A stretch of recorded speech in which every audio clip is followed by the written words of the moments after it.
Hi, I'm Ty Presley. Welcome back to episode 11 of the Red Demon Rundown.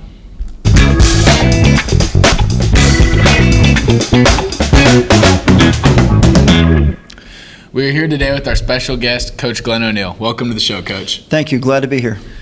So, a couple questions for our interview today. Track season is just beginning this week. What are some of your goals for the team this year as a whole? I think we have a lot of individuals that have set their goals pretty high. You know, one person stands out is Elliott Williams. I mean, he's been running for about the last 2 months, by himself on the hurdles on the track, whether it's, a cold day, a warm day, or whatever. But we got other athletes that have some high goals, and, most of them are seniors at this point just because they've probably accomplished more at this stage than some of the others. But, as a coach, I think that the first thing that I always think about is, how do we represent the school in public? How do we represent ourselves, within the classroom and things like that? We talked about it on the first day is, when we make road trips, we're always going to stop and eat somewhere just because, we're so far away. How do our athletes handle it? Do we have manners? Do we say please and thank you? And when we leave, what is their impression of us? So, that'd be the one thing that steps up real quick. The other thing is probably GPA. Hey, can we keep our athletes eligible? Can we make sure that we're striving in the classroom, and the student does come before the athlete. So it is very important for us to kind of maintain that image. That's good. So what are some of your ways that you help motivate and encourage your athletes? I think with track that kids athletes both need to be more self-motivated. If they need a rah-rah talk from a coach, on a meet day, they're probably in the wrong sport, because I don't know if a coach is going to get you pumped up to go run a 1600 or a 3200. I mean, so some of the shorter events, it's probably easier to, get somebody ready. But the other ones, if you don't have any self-motivation, if you don't have any goals, for yourself, it's pretty hard to be successful.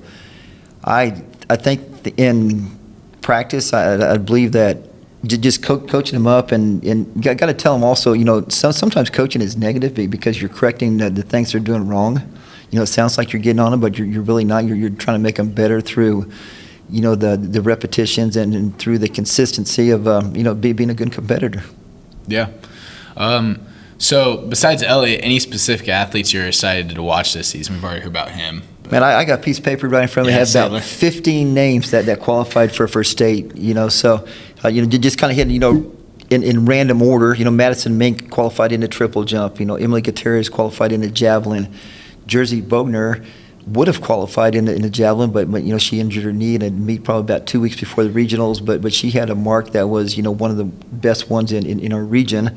So hoping number one she's healthy, and number two that she can kind of regain her confidence in herself to kind of get going.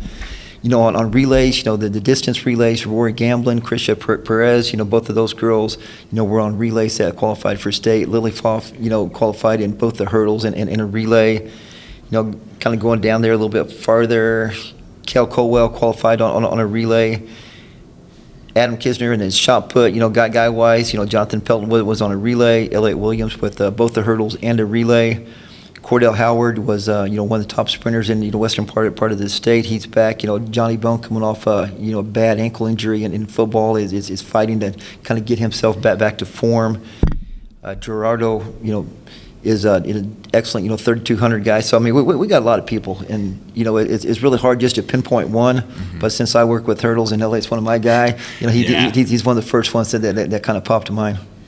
Well, that's good. So it sounds like it'll be an exciting season for sure. Yeah, it should be. I think we have some athletes that, their goal, when we talked about the goals earlier, their goal is, number one league and then going into the regionals and qualifying, going back to Wichita. Because that's always kind of an exciting, weekend where you're running in front of 25,000 people if you're running on a Saturday. So it could be some pretty cool stuff. Sounds like it. So do you have a favorite memory coaching track? And this can be back past just being here at Dodge City High School. For Dodge, probably for me, watching the relay teams in the last couple of years do really well, break school records, and get on the medal stand. Hurdle-wise, Carter and Elliott both have been in the top one or two individual-wise, for my specific event. Watching some athletes that PR, even though they may not have placed, they still PR'd, and it kind of made their day. Those are the kind of things that you coach for. The other thing that people don't realize, as a coach, one of my favorite things is running into ex-athletes, at the state track meet or a football game or a basketball game, and, they come up and give you a hug. Hey, Coach, how you doing? Stuff like that. I think really, that's one of the biggest reasons I coach. It's just kind of those relationships. That's good. Well, we appreciate you coming on the show, Coach, and we wish you good luck this season. All right. Thank you. Appreciate being here. Thank you.